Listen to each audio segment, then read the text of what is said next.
Samantala, ilang beses pong nantala ang retrieval operations para sa mga labi ng pilotong sila Captain Jesup Bainting at Shitiz Chan. May live report si John Consulta. John? Ay bigo pa rin itong Task Force Kalihim na una maiangat itong Piper Zeneca plane base na rin doon sa kanilang original na plano, at ikalawa ay makuha itong mga labi ng dalawang piloto na pinaniniwala ang nasa loob pa rin itong bumagsak na eroplano. Sa simula pa lamang, Jiggy, ay nagkaroon na agad ng aberya yung plano. Sa halip na alas 10 hanggang alas 11 na urong ito, sa pasado alas 11 na yung kanilang unang attempt. At after nun, Jiggy, ay nagkaroon ng dalawang pagtatangka itong mga technical divers ng una itong Philippine Navy at katandem nga nila itong mga Korean deep sea divers. Pero ang pinaka naging problema, Jiggy, una ay nagkaroon ng problema dito sa tali na iniligay ng mga deep sea divers simula pa kahapon. Kung maalala mo doon sa video na ipinakita natin sa publiko, ay meron nga pagtatangka, lahat yung mga divers na tutulong-tulong, at isa sa mga tasking nila ay magligay nga ng tali sa iba't ibang bahagi ng eroplano, at partikular doon sa pinakabuntot ng eroplano, dahil ang plano talaga hatake dito pataas, at midway pagdating sa 33 meters or around roughly 99 feet ay kukunin na yung dalawang piloto doon sa loob, dahil by that time ay safe na. Pero ang problema, Jiggy, hindi nangyari yon hanggang sa mga oras na ito.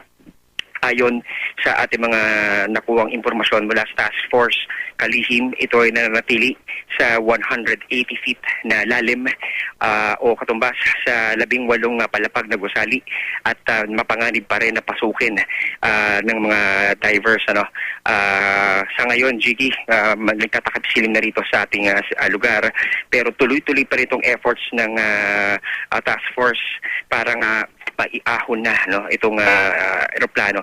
Sa ngayon, Jiggy, ay nagkakaroon ng pagpupulong itong mga kaanak ng mga piloto at maging itong Task Force Kalihim sa pamanguna ni si Major General Edel Rosario, at nandito na rin si DND Secretary Walter Gasmin. Binibrief nila yung pamilya sa sitwasyon at lahat, Jiggy, at itong pinaka naging sitwasyon ngayon, lahat ng mga tali na inilagay doon sa eroplano ay naputol, maliban lamang doon sa nag-iisang tali na inilagay nung German diver kahapon.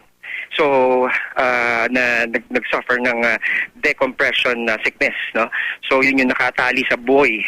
At hanggang sa ngayon ay, merong attempt na ikabit ulit yung tali, at base sa reports na ikabit ito at tinatangkang iakyat, pero nagkakaroon ng problema. So sa ngayon, ongoing pa rin itong patuloy na pagsisikap ng task force para magawa na ng paraan ang pag-angat nitong eroplano, at malalaman natin kung ititigil na itong operasyon na to o itutuloy pa rin, dahil medyo dumidilim na, Jiggy. Alam natin na isa sa mga consideration ay ang safety ng ating mga divers. So yan muna latest mula pa rin dito sa Masbate. Balik sa Jiggy. Maraming salamat, John Consulta.